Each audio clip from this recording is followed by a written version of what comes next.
How to reset Pizza Hut account password.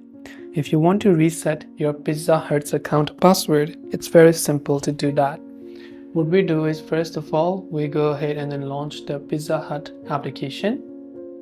Once you launch the Pizza Hut app, this is usually the interface that you'll be able to see right there. Now what you do is, you tap on the account icon from the top left of the screen. You tap on sign in. Now you tap on the continue button, it will take you to the web version. Now here you could enter your email and password and sign in without any issues, but since in this case you've actually forgotten your password, you tap on forgot password. When you tap on forgot password, now you can enter the email address that was associated with your Pizza Hut account, then tap on send reset link. It's going to send a reset link to that email, after which you verify. You'll be able to basically reset and choose a new password without having to remember your old password. And that way you can basically reset your Pizza Hut account password.